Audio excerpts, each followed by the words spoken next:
Chapter number 9 बात आती है, तीन नंबर देख लिया तुमने बात अभी भी इंडेक्स नंबर, और या इसे इंडाइसिस भी कहते हैं, और इसका दूसरा नेम है इंडेक्स नंबर। इस चैप्टर को इंडाइसिस भी कहते हैं और आईकैप की बुक के अंदर इसका नेम इंडाइसिस ही है, और इसको आप इंडेक्स नंबर भी कहते हैं। इस चैप्टर का जो कोर कॉन्सेप्ट है वो ये है कि हमने चेंजेस देखनी होंगी, वेरिएबिलिटी देखनी होगी कि क्या क्या चेंजेस आई हैं time to time. For example, अगर मैं ये कहूं कि ईयर 1 के अंदर ₹100 किसी चीज की कॉस्ट थी, तो 1 साल के बाद उस प्रोडक्ट की कॉस्ट होगी ₹110। तो चेंज कितना आया रुपीस के अंदर? ₹10। एक तो काम ये कि हमने क्या किया, कंपैरिजन किया किसी दूसरे साल पे, यानी कि करंट ईयर पे खड़े होके किसी पिछले साल को देखा। यहां पर खड़े होके किसी पिछले साल को देखा कि कितनी प्राइस तब थी, वो इसमें से माइनस करके कहेंगे कि इस साल इतनी कीमत इंक्रीज हो गई है। ये है इन दी फॉर्म ऑफ रुपीस। तो चेंज तो है। अगर यही चेंज मैं परसेंटेज में निकालना चाहूं तो कितने परसेंट निकलेगा?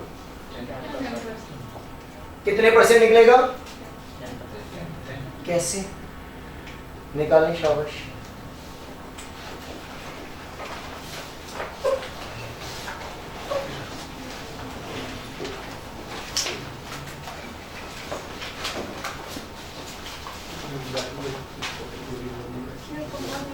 वैसे भी हो रही, उसे अपलोड कर दो यूट्यूब, लेक्चर रिकॉर्ड हो रहा है। 0.1%, वेरी गुड। और कोई शहजादा ऐसा?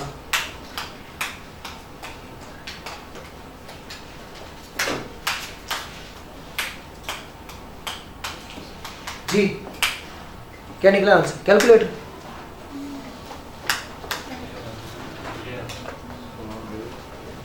जी आंसर निकाला? 11। जी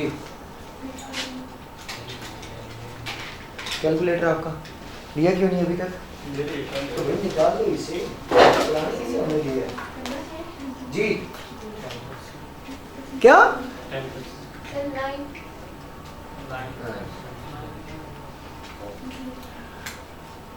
भाई सिंपल सी बात है कि 100 से 110 पे गई है, तो 100 का कितने परसेंट बढ़ा? 10%।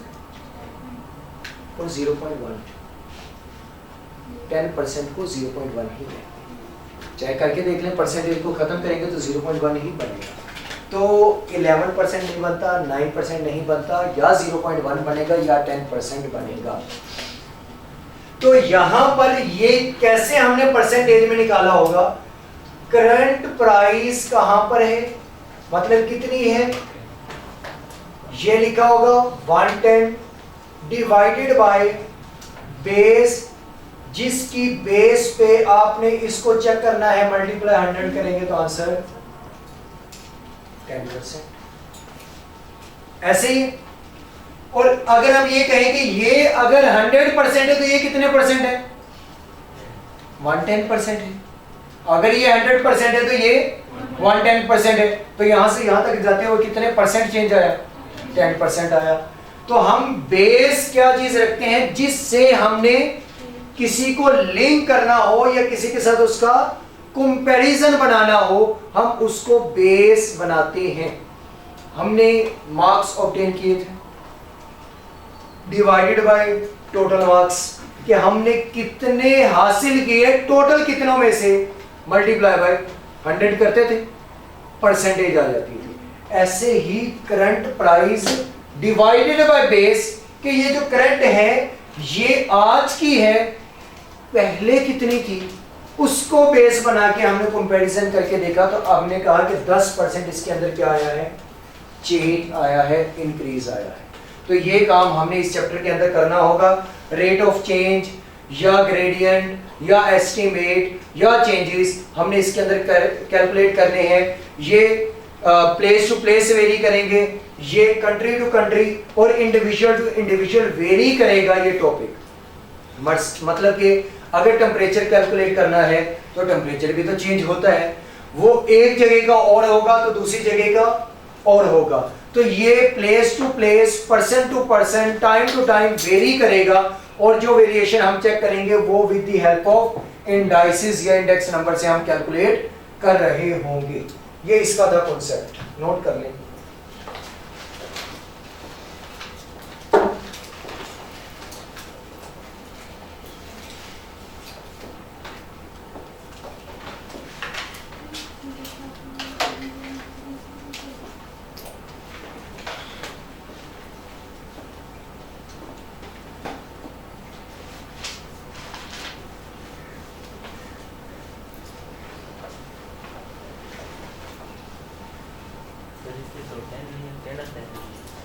किसका?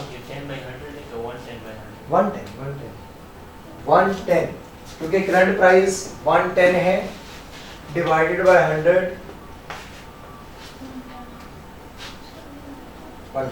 ये साल पर 10% है। हाँ करके देख 110% 100 खत्म कर दे 110।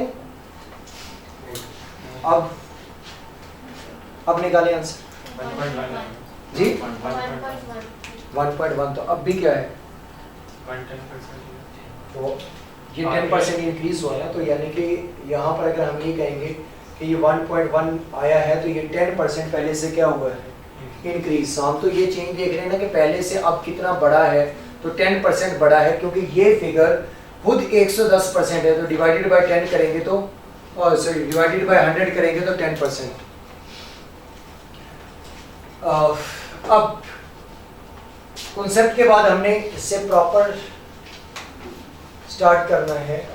तो जब इंडाइसिस की बात करेंगे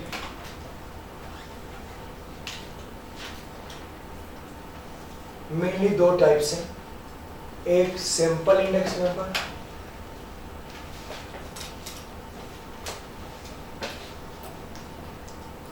और एक कंपोजिट इंडेक्स नंबर।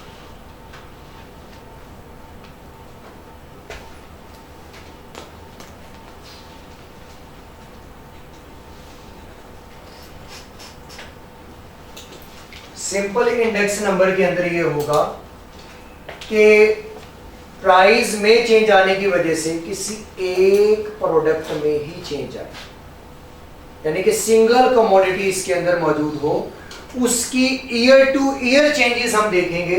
जैसे year 1, year 2, year 3, year 4, year 5 एक ही प्रोडक्ट है, ईयर 1 में उसकी प्राइस क्या, ईयर 2 में क्या, ईयर 3 में क्या चेंज आया, ईयर 4 में क्या चेंज आया, ईयर 5 में क्या चेंज आया। सिर्फ एक कमोडिटी में जब हम चेंजेस कैलकुलेट करेंगे तो हम सिंपल इंडेक्स नंबर इस्तेमाल करेंगे। और अगर मोर देन टू और मोर कमोडिटीज अगर आ जाएंगी, एक से ज्यादा कमोडिटीज यानी कि दो या दो से ज्यादा कमोडिटीज अगर हैं और उनका हमने इंडेक्स कैलकुलेट करना है तो फिर आएगा कंपोजिट इंडेक्स नंबर। अगेन अगर हमने सिर्फ एक कमोडिटीज में चेंजेस कैलकुलेट करनी है, if we calculate changes in only one commodity then we use simple index number, or if we calculate more than two commodities then we use composite index number। अगर दो या दो से ज्यादा commodities आ जाएंगी और उनका इंडेक्स कैलकुलेट करना होगा, उनमें चेंजेस देखनी होगी तो कंपोजिट इंडेक्स नंबर। और अगर सिर्फ एक प्रोडक्ट है, एक कमोडिटी है, उसमें चेंजेस देखनी होंगी तो वो हम जो है वो सिंपल इंडेक्स नंबर से देखेंगे। अब सिंगल कमोडिटी के लिए कमोडिटी प्रोडक्ट को कहते हैं सिंगल कमोडिटी, और मोर देन वन, टू और मोर भी लिख सकते हैं और मोर देन वन भी लिख सकते हैं।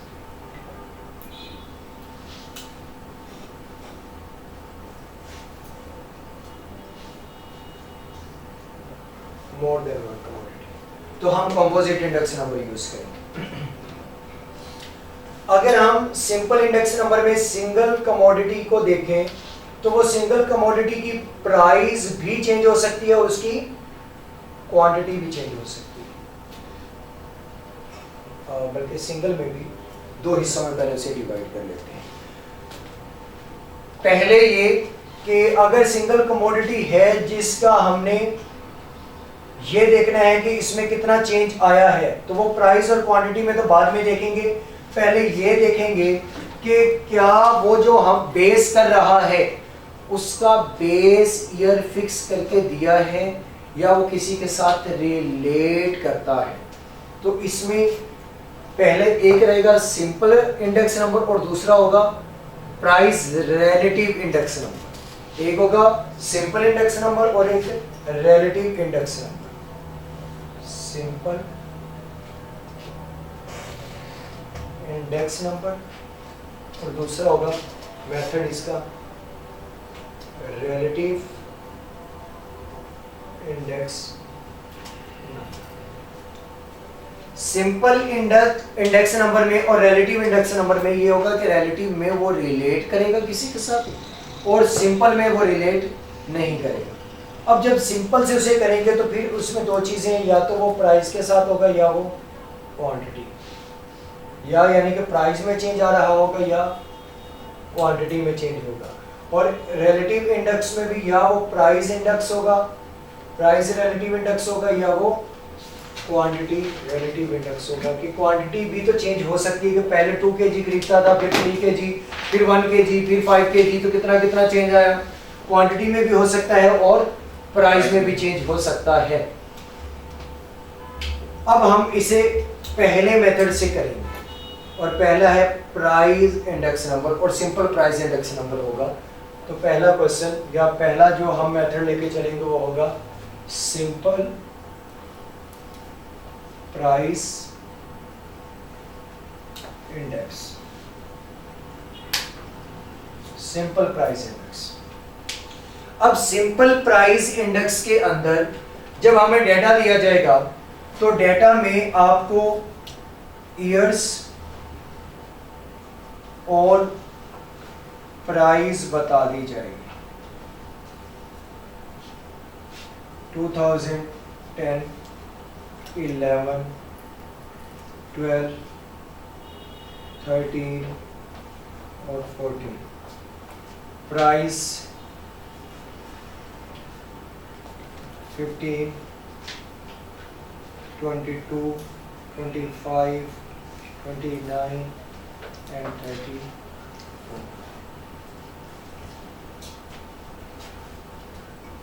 ये हमारे पास कुछ प्राइसेस हैं और ईयर्स बता दिए गए हैं और प्रोडक्ट है।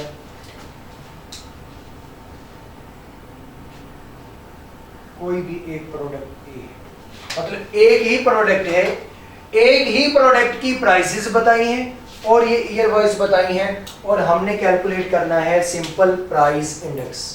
Calculate simple price index. एक तो हैवी प्राइस का, इसका इंडेक्स हमने कैलकुलेट करना है, चेंजेस कैलकुलेट करनी है और एक ही प्रोडक्ट है, ईयर वाइज उसकी प्राइसेस ही। अगर एक से ज्यादा होती तो यहाँ लिखा होता price of product A, price of product B, price of product C, price of product D, तो फिर इधर नहीं हम इससे सॉल्व करते। अब इसका जो फॉर्मूला होता है सिंपल प्राइस इंडेक्स का वो है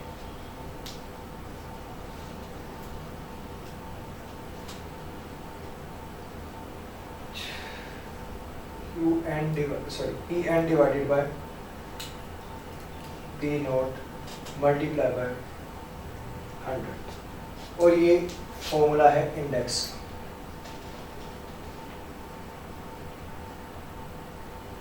ये फॉर्मूला है इंडेक्स और इंडेक्स है प्राइस। प्राइस इंडेक्स का फॉर्मूला है current price divided by base price multiply by 100। Pn represent करता है करंट प्राइस को, P नोट बेस प्राइस को और मल्टीप्लाई बाय 100 इसको परसेंटेज में आंसर लाने के लिए कैलकुलेट लगाया जाता है। इससे हमारे पास जो आंसर आएगा वो इंडेक्स नंबर का होगा। अब यहां पर कहीं क्वेश्चन के अंदर मैंने बेस बताया है नहीं, तो ये दो सिनेरियोज इसके अंदर हो सकता है। सिंपल प्राइस इंडेक्स के अंदर दो सिनेरियोज हो सकते हैं। हो सकता है आपको बेस बताई हो सकता है बेस ना बताई हो। अगर बेस नहीं बताई तो जो सबसे पुराना साल है वो इसकी क्या रखा जाएगा, बेस। हम जिस भी ईयर का कंपैरिजन करेंगे वो सबसे पुराने साल के साथ करेंगे, तो उससे हमारे पास इंडेक्स निकल आएगा। और अगर बेस ईयर बता दिया है तो जो भी बेस ईयर है हम उसी बेस ईयर लेके उसकी मदद से जो है वो इंडेक्स निकाल रहे होंगे। और अक्सर आपने देखा होगा कि हुकूमतें ये कहती है कि हमारा इंडेक्स पिछली हुकूमत से अच्छा है। ये सुना है या नहीं? हमारा इस वक्त अगर देखा जाए तो पिछली हुकूमत की निस्बत प्राइसेस में डिक्रीज आया है, असूलन देखा जाए तो इंक्रीज होता है, लेकिन वो जो कंपैरिजन करते हैं वो उस माह या उस साल को पकड़ते हैं जिस साल उसकी कीमत एक दफा बहुत हाई पे जा चुकी होती है। उस साल